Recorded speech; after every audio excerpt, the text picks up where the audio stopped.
Hello everyone, आज आप study कर रहे हैं मेजरमेंट का लेक्चर 5।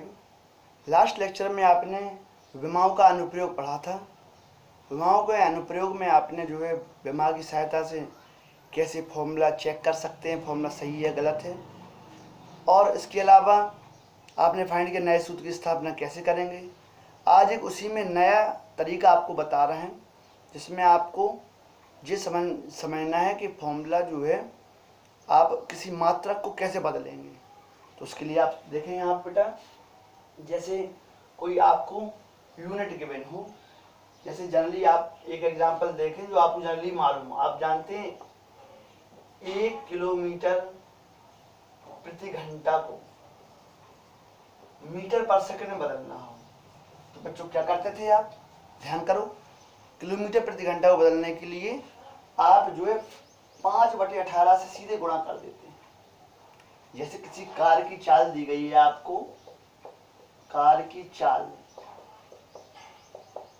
ठीक है, 54 किलोमीटर पर आवर और बदलना है वो मीटर पर सेकंड में। तो क्या करते थे आप, 54 × 5/18, 18 3 जा 54, 5 से 15 मीटर पर सेकंड। इस टाइप से आप फाइंड कर लेते हैं। अब जो है तो ये फिनोमेना था आपका 1 किलोमीटर प्रति घंटा को मीटर पर सेकंड कैसे बदलेंगे। लेकिन अब ये फॉर्मूला निकाला कैसे, आपने फाइंड कैसे किया, ज्ञात किया कैसे कि ये फॉर्मूला ऐसी होगा। तो इसको ज्ञात करने की तकनीक ये रही कि 1 किलोमीटर पर आवर बदलना है आपको मीटर पर सेकंड में। तो आपने 1 किलोमीटर में होता है 1000 मीटर और 1 घंटे में होता है आपका 3600 सेकंड। 2 से 2 0 कैंसिल, 2 से कैंसिल किया, 2 5 या 10, 2 18 या 36, 5/18 जी निकल के आता है आपका। डायरेक्ट आपका मेथड आया।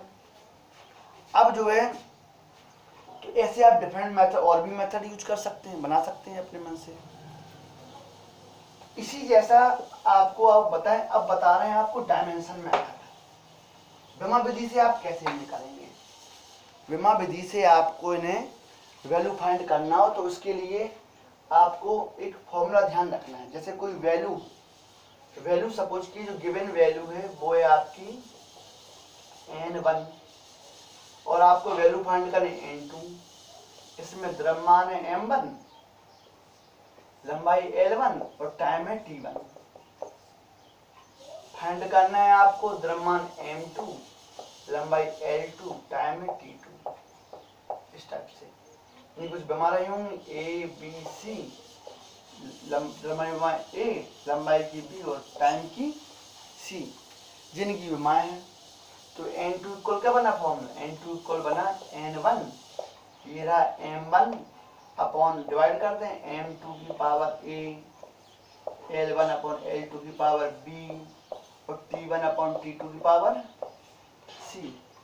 इस टाइप से तो ये फॉर्मूला यहाँ बन किया जाता है। जैसे आपको फाइंड करना हो, क्वेश्चन में कहा जाए 1 जूल में कितने अर्ग होते हैं, 1 जूल में कितने अर्ग होते हैं। बच्चों ध्यान दें, जूल है आपका MKS की ऐसा यूनिट है और अर्ग है आपकी CGS सिस्टम की ऐसा यूनिट है। CGS की ऐसा यूनिट है आपकी अर्ग, और इसे लिखते हैं किलोग्राम मीटर स्क्वायर पर सेकंड स्क्वायर में। इसे लिखते हैं ग्राम सेंटीमीटर स्क्वायर पर सेकंड स्क्वायर में। इस टाइप से अर्ग को जो वैल्यू है। अब इसे बदलना है आपको, तो 1 जूल जो लिखा है आप 1 जूल को अर्ग में चेंज करना है। सपोज कीजिए 1 जूल तो आपकी वैल्यू फाइंड है, आपको न्यूमेरिकल कोई करना हो तो यहाँ पे न्यूमेरिकल भी आप लिख सकते हैं। जैसे आप जो है यहाँ पे लिख दें 500, न्यूमेरिकल देखिए, न्यूमेरिकल में 500 जूल को एक एग्जांपल है ये, 500 जूल को आपको चेंज करना है अर्ग में। तब आप कैसे करेंगे, तो उसके लिए आपको n1 की वैल्यू यहाँ पर 500 और आपको यूनिट चेंज करनी MKS से CGS, और जो वैल्यू चेंज करनी है उसकी डायमेंशन की यहाँ जरूरत पड़ेगी। तो ये कार है, तो कार या ये ऊर्जा मान सकते हैं आप। ऊर्जा जो है, ऊर्जा की विमा, तो आपने पढ़ा था विमा बताएंगे, ऊर्जा या कार्य की विमा सेम होती है। तो जरा mL2T-2, इससे आप कंपेयर करें। तो कंपेयर आप करेंगे तो देखेंगे यहाँ पे m की पावर a, l की पावर d, t की पावर c, जो वैल्यू निकल के a की वैल्यू निकली यहाँ 1, b निकला यहाँ 2 और c निकला यहाँ पे -2। इस टाइप से जो वैल्यू निकल के आई, तो अब आपको इस फॉर्मूले में रखना है वैल्यू। देखो इस फॉर्मूला आपको फाइंड करना है n2, ये वैल्यू फाइंड करें तो n2 इसमें पूछा गया है क्वेश्चन मार्क। तो n2 इक्वल फॉर्मूला आपका n1 और m1/m2 की पावर a और l1/l2 की पावर b और t1/t2 की पावर c, ये आपके सामने वैल्यू है। तो इनके लिए n1 है आपका 500, m1 आपको दिया गया जो गिवन वैल्यू है। तो यहाँ पे m1 m2 ये रखेंगे मात्रक, एक्चुअल है क्या, m के प्रति में द्रव्यमान का मात्रक किलोग्राम, cs प्रति में द्रव्यमान मात्रक ग्राम, पावर a1, m के प्रति में लंबाई का मात्रक मीटर, cs में लंबाई का मात्रक सेंटीमीटर, b की पावर 2, mks में भी आपका सेकंड है और cs में भी सेकंड है। ये कब चेंज होगा, जैसे आपने जगह किलोमीटर प्रति घंटा को आप बदलना मीटर पर सेकंड में, तो वहाँ घंटा मात्रक है, यहाँ सेकंड मात्रक है, तब जी वैल्यू चेंज होती है। और यदि आप कहें सर किलोग्राम प्रति घंटा, आप जी किस पद्धति में गया, तो ऐसे क्वेश्चन समझने की पद्धति नहीं है वो, ऐसे समझने की, जब समझो किलोग्राम ऊपर किलोग्राम है, आपका मीटर प्रति घंटा है, जैसे मीटर किलोग्राम किलोमीटर प्रति घंटा, तो किलोमीटर लंबाई है और घंटा समय है। तो m और यहाँ पे l और t की बात हुई केवल, LT-1 जिसे कहेंगे वे। तो यहाँ वैल्यू पुट अप करो उनकी 500, 1 किलोग्राम 1000 ग्राम। तो आप ध्यान रखें इन्हें जो है ऐसे चेंज करना है कि इनकी यूनिट समान हो जाए, जिससे कैंसिल हो जाए, चाहे आप किलोग्राम ग्राम में कन्वर्ट कर दें या सेंटीमीटर को मीटर में कन्वर्ट कर दें, लेकिन सेम हो दोनों साइड, अलग ना हो, तभी कैंसिल हो सकता है। तो 1 किलोग्राम में आपका 1000 ग्राम बटे ग्राम सेंटीमीटर, अब लिखो भी नहीं, कोई अंतर नहीं पाए, 1 मीटर टर्न बाय 2 सेंटीमीटर, ये भी सेंटीमीटर पावर 2 और सेकंड ये लिखा है, लिखा है -2 सेंटीमीटर कैसे, सेकंड कैसे और ग्राम कैसे।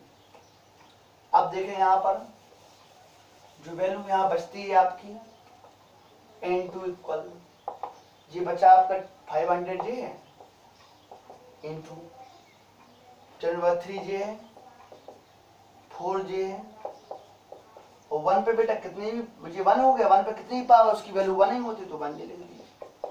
यहाँ देखा आपने 500 × 10⁻7, तो हम देखा 500 जो वैल्यू थी तो क्या बढ़ गया, 10⁻7 बढ़ गया। तो यहाँ आप कह सकते हो कि 1 जूल बराबर 10⁻7 अर्ग, इस टाइप से, मतलब 1 जूल 10⁻7 अर्ग के बराबर होता है। अब इसे न्यूमेरिकल रूप में पूरा रूप देना है, तो आपने सार्थक और कोटिमान आपने स्टडी किए होंगे, नहीं किए तो समझ लो ऐसे क्वेश्चन कैसे किए जाते हैं। तो 5 ये लिखा, 7 घात जे, 2 घात और बढ़ गई यहाँ पे, तो इसलिए 10⁻9, इस टाइप से आपके न्यूमेरिकल यहाँ पे सॉल्व हो गया 5 × 10⁻9।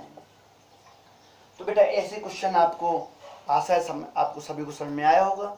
और भी जो है ऐसे इस लेसन के जो क्वेश्चन है, ये आंकिक प्रश्नों में दिए गए हैं। तो जो विमी विश्लेषण वाला लेसन है उसमें आंकिक प्रश्न निकाल के 7-8 क्वेश्चन होंगे कुमार मित्तल बुक में, या अदर जो भी आपकी बुक हो उससे आप देखें, है ना, बोर्ड में। तो जो आप जो है यूज करें उसे, और क्वेश्चन जो भी ना आए उसे, क्वेश्चनों को आप कुछ समझ में नहीं आया तो उसे आप फोटो क्लिक करके आप सेंड में, जिससे आपको सॉल्यूशन मिल सके। अच्छा, आज के लिए इतना ही, थैंक यू।